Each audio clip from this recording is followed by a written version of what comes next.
Hello students, bio study channel में आपका स्वागत है। आज हम पढ़ने वाले हैं पार्ट 5 में, जो हमारा थर्ड लेसन चल रहा है उसमें आगे की प्रक्रिया में अंड जनन। पिछले वीडियो में हमने शुक्र जनन के बारे में स्टडी किया था। इस वीडियो में हम पढ़ेंगे कि oogenesis की प्रोसेस क्या होती है। गाइस, सभी को स्वतंत्रता दिवस की बहुत बहुत शुभकामनाएं। इसके आगे हमारा टॉपिक बढ़ाते हुए हम बात करने वाले हैं अंड जनन की प्रोसेस के बारे में, किस तरह से अंड जनन की प्रोसेस कंप्लीट होती है अंडाशय में। देखिए, अंड जनन क्या होता है। एक परिपक्व मादा युग्मक के निर्माण की प्रक्रिया को अंड जनन कहते हैं। परिपक्व मादा युग्मक यानी एग निर्माण, यानी अंडाणु के निर्माण की जो पूरी अंडाशय में प्रोसेस होती है उसको अंड जनन कहते हैं। बहुत विशेष बात आपको ध्यान रखनी है कि ये जो मिलियन मात्र युग्मक कोशिकाएं जिनको हम कहते हैं उगोनिया, ये उगोनिया क्या होती है? ये होती है अंडाशय की जो जर्मिनल एपिथेलियम होती है, जनन उपकला होती है, उससे बनने वाली मात्र युग्मक कोशिकाएं। ध्यान रखना है गाइस कि ये मात्र युग्मक कोशिकाएं केवल भ्रूणीय अंडाशय में निर्मित होती है। कहने का मतलब है कि जन्म के बाद ये नहीं बनती, भ्रूणीय अंडाशय में निर्मित होती है। जन्म के बाद उगोनिया का निर्माण और उसकी वृद्धि नहीं होती। बहुत विशेष बात है इसका कि आपको ये ध्यान रखना है कि जन्म के बाद उगोनिया का निर्माण जो है ये भ्रूणीय अवस्था में हो जाता है। उसके बाद इसकी उगोनिया का निर्माण और उसकी वृद्धि नहीं होती है। केवल विभाजन शुरू होता है। विभाजन यानी कि जो है सिंथेसिस फेज और अर्धसूत्री विभाजन फर्स्ट, अर्धसूत्री विभाजन सेकंड, उससे पहले जो है माइटोटिक डिवीजन। केवल ये जो है बाद वाली प्रोसेस है। उगोनिया जो है निर्माण होने का कार्य पहले भ्रूणीय अवस्था में ही हो जाता है। अंडाशय की जनन उपकला से एग मदर सेल का निर्माण होना, यानी कि egg mother cell germinal epithelium से निर्मित होती है। इसमें होता है माइटोटिक डिवीजन या सूत्री विभाजन। इससे क्या बनता है? इससे बनती है उगोनिया। उगोनिया इससे बनती है, इसको हम कहते हैं उगोनिया। अब देखिए, मात्र युग्मक कोशिकाएं, ये जो उगोनिया बनती है इनमें एक उगोनिया अंडाणु जनन में भाग लेती है। oogenesis की प्रोसेस में जितने उगोनिया बन रहे हैं वो प्रत्येक कोशिका में ऐसा नहीं है कि सारे अंडाणु जनन में भाग ले, केवल एक उगोनिया अंडाणु जनन में भाग लेते हैं और शेष उगोनिया पोषक कोशिकाओं में या फोलिकल कोशिकाओं में बदल जाते हैं। नर्स सेल्स के अंदर या फोलिकल या पुटक कोशिकाओं में बदल जाते हैं। गाइस, ध्यान दीजिए कि उगोनिया का आकार जब बढ़ जाता है तो ये कंडीशन आ जाती है इसकी प्राथमिक ओसाइट, प्राथमिक अंडक जिसको कहते हैं, या प्राथमिक ओसाइट का निर्माण हो जाता है। उगोनिया का आकार अप्रत्याशित बढ़ जाता है तो इसको कहते हैं प्राथमिक ओसाइट। देन परिपक्वन अवस्था स्टार्ट होती है। परिपक्वन अवस्था स्टार्ट होती है, उसी के साथ साथ अर्धसूत्री विभाजन शुरू होता है। अर्धसूत्री विभाजन फर्स्ट जब होगा, किसमें होगा? प्राथमिक ओसाइट में अर्धसूत्री विभाजन, पहला अर्धसूत्री विभाजन होगा और इस प्रथम अर्धसूत्री विभाजन से प्राथमिक ओसाइट से दो असमान कोशिकाएं बनेगी। कैसी बनेगी? ये दो असमान कोशिकाएं बनेगी और असमान कोशिकाओं में एक तो बन जाएगी प्राइमरी पोलर बॉडी या प्रथम ध्रुव काय, और जो बड़ी कोशिका होगी वो होगी सेकेंडरी ओसाइट या द्वितीयक ओसाइट या द्वितीयक अंडक, जिसको हम कह सकते हैं। क्लियर हुआ आपको? प्राथमिक ओसाइट कैसे? उगोनिया का आकार बढ़ गया अप्रत्याशित रूप से, प्राथमिक ओसाइट बना, प्राथमिक ओसाइट से आगे परिपक्वन अवस्था स्टार्ट हो गई, अर्धसूत्री विभाजन फर्स्ट हुआ जिससे दो असमान कोशिकाएं बनी और दो असमान कोशिकाओं में बड़ी कोशिका द्वितीयक ओसाइट और छोटी जो कोशिका होगी वो प्रथम ध्रुव काय बनाएगी। अब जो बड़ी कोशिका बनी है जिसको द्वितीयक ओसाइट कहेंगे या सेकेंडरी ओसाइट कहेंगे, इसमें होगा अर्धसूत्री विभाजन सेकंड। आया समझ में? अर्धसूत्री विभाजन सेकंड स्टार्ट होगा तो वापस दो कोशिकाएं बनेगी जिसमें एक बनेगा अंडाणु और एक सेकेंडरी पोलर बॉडी। क्या बनेगी?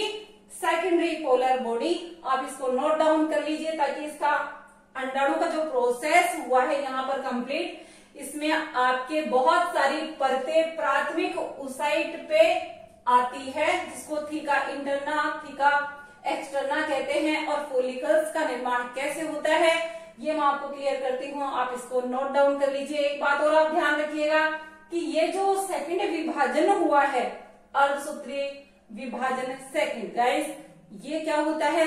निषेचन के जो है निषेचन की प्रक्रिया के पास ये सेकेंडरी विभाजन संपन्न होता है, अर्धसूत्री विभाजन सेकंड।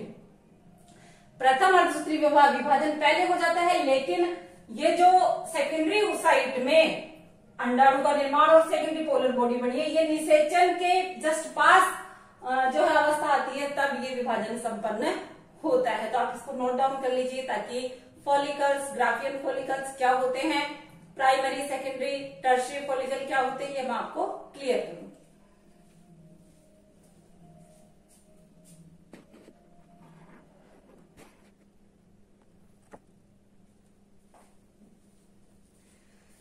चलिए, फॉलिकल्स का निर्माण कैसे होता है, किस तरह से प्राथमिक ऊसाइट में परतें बनती है। गाइस, प्राथमिक ऊसाइट पर कणिका में स्तर जो है बन जाता है, कणिका में स्तर से आवृत हो जाता है, जिसको कहते हैं ग्रेनुलोसा सेल्स का स्तर बन जाता है ऊपर, और इसको हम कहते हैं प्राइमरी फॉलिकल। क्या कहते हैं इसको? प्राइमरी फॉलिकल कहते हैं। जन्म से यौवना आरंभ तक ये फॉलिकल्स नष्ट होते रहते हैं। जन्म से लेकर के यौवना आरंभ तब तक आता है, तब तक ये फॉलिकल्स क्या है?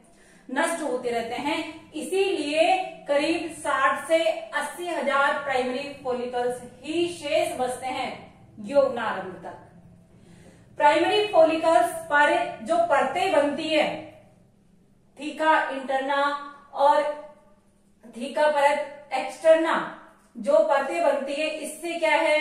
द्वितीय फॉलिकल का निर्माण होता है। प्राइमरी फॉलिकल पर कणिका में स्तर और बनते जाएंगे और इससे द्वितीय फॉलिकल का निर्माण होगा। इसी तरह से द्वितीय फॉलिकल से तृतीय फॉलिकल का निर्माण होगा। और ये जो तृतीय फॉलिकल बना है, इसमें इस तरह से ये तृतीय फॉलिकल बनेगा और ऐसे इसमें एक कैविटी निर्मित हो जाएगी, जिसको एंट्रम कहते हैं। तृतीय फॉलिकल में कैविटी निर्मित हो जाएगी, जिसमें लिक्विड पदार्थ भरा हुआ रहेगा और ये तरल से भरी हुई कैविटी एंट्रम कहलाएगी। ओवरी के अंदर ये जो तृतीय फॉलिकल बना है, इसकी कैविटी होती है, उसको एंट्रम कहते हैं। फॉलिकल की जो परतें होती है, वो परतें होती है थीका इंटरना और थीका एक्सटर्ना। क्लियर है?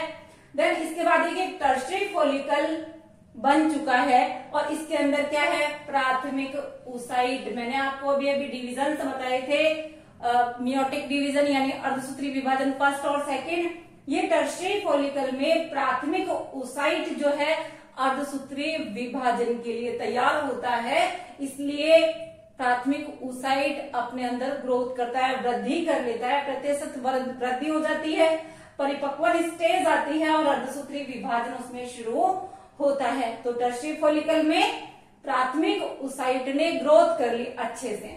इसके बाद देखिए तृतीयक फॉलिकल क्या कहलाता है, किसमें चेंज होता है? टर्शियरी फॉलिकल ग्राफियन फॉलिकल में। गाइस ध्यान रखिएगा, तृतीयक फॉलिकल जो है ग्राफियन फॉलिकल में चेंज हो जाएगा और यहां से अंडाणु का मोचन होगा सेकेंडरी ऊसाइट के रूप में या अंडाणु के रूप में। Graafian follicle, tertiary follicle Graafian follicle में चेंज हो गया। सेकेंडरी ऊसाइट के ऊपर एक झिल्ली बन जाती है। सेकेंडरी ऊसाइट या सेकेंडरी द्वितीयक अंडक होता है, ये अपनी तरफ, अपने चारों तरफ एक झिल्ली बना लेता है, जिसको कहते हैं जोना पेलुसिडा। क्या कहते हैं इसको? जोना पेलुसिडा कहते हैं। ग्राफियन फॉलिकल अंडाशय से, गाइस ध्यान रखिएगा, अंडाणु के मोचन में सहायक होता है, मोचित करता है और इसी प्रोसेस को ओव्यूलेशन कहते हैं, अंडोत्सर्ग कहते हैं। क्या कहते हैं इसको? ओव्यूलेशन कहते हैं, जो कि 28 दिन के डिफरेंस पे होता रहता है। मैं उम्मीद करती हूं कि आपके ये प्रोसेस अच्छे से समझ में आई होगी। आप इसको नोट डाउन कर ले ताकि और रिमेनिंग कॉन्सेप्ट आपके क्लियर हो गए।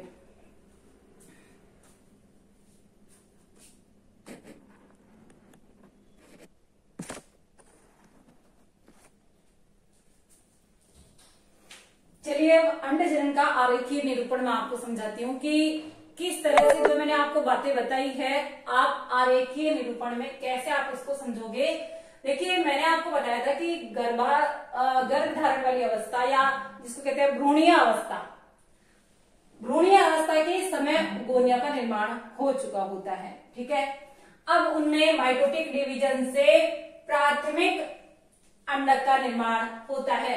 जन्म से पहले तक की अवस्था है उगोनिया के निर्माण की, जन्म से पहले की अवस्थाएं हैं उगोनिया के निर्माण की।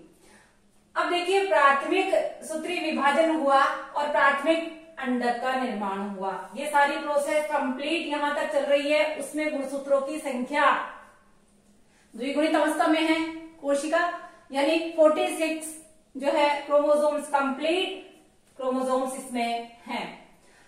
अब देखिए प्राथमिक अंडक के बाद जैसे ही अर्धसूत्री विभाजन शुरू होता है, यानी कि अप्रत्याशित वृद्धि हो जाती है टर्शरी फोलिकल में। मैंने आपको बताया था प्राथमिक अंडक अपने में ग्रोथ करता है और अर्धसूत्री विभाजन शुरू होता है। यह अवस्था होती है आगे यौनारंभ के समय प्रथम पोलर बॉडी और द्वितीयक अंडक का निर्माण होगा। किससे होगा? प्राथमिक अंडक से द्वितीयक अंडक का निर्माण होगा। प्रथम पोलर बॉडी, प्रथम ध्रुवकाय और द्वितीयक अंडक। अब इस द्वितीयक अंडक से अंडाणु का निर्माण होगा और अगला जो अर्धसूत्री विभाजन फर्स्ट है, अब अर्धसूत्री विभाजन सेकंड होगा, जिससे सेकेंडरी पोलर बॉडी और अंडाणु का निर्माण होगा। आगे आपने देखा गुणसूत्रों की संख्या यहाँ द्विगुणित अवस्था में है। कोशिकाएं ये जो है जैसे ही क्रोमोसोम्स या जिसको कहते हैं कि अर्धसूत्री विभाजन होगा, गुणसूत्रों की संख्या इनमें आधी रह जाएगी और गुणसूत्रों की संख्या आधी रहने से ये जो है मादा युग्मक के रूप में अंडाणु का निर्माण हो चुका है। इस तरह से आप इसके आरेखीय निरूपण को देख सकते हैं कि प्राथमिक अंडक का निर्माण हुआ सूत्री विभाजन से, इसमें अप्रत्याशित ग्रोथ हुई और फोलिकल्स के निर्माण जो है साथ साथ चलते रहते हैं। इनके ऊपर कणिका में परत बनती रहती है, जिससे प्राथमिक follicle, primary follicle, secondary follicle और टर्शियरी फोलिकल में चेंज होता है। टर्शियरी फोलिकल ग्राफियन फोलिकल में चेंज होता है और ग्राफियन फोलिकल से अंडाणु का मोचन होता है, जिसको ओव्यूलेशन या अंडोत्सर्ग कहते हैं, जो कि 28वें दिन तक वापस जो एक साइकिल के रूप में चलता है। तो गाइज अंड जनन की प्रक्रिया या oogenesis की प्रोसेस आपने पार्ट 5 में आज समझी। बहुत अच्छे से आपको समझ में आया होगा। आप कमेंट बॉक्स में आपको बच्चे लिख करके सब बताइएगा कि आपको ये प्रोसेस समझ में आ रही है या नहीं आ रही है। जो भी है आपको किस तरह का वीडियो कैसा लगा आप बताइए। चैनल को सब्सक्राइब नहीं किया है तो गाइस चैनल को सब्सक्राइब कर दे। Okay guys, thanks for watching.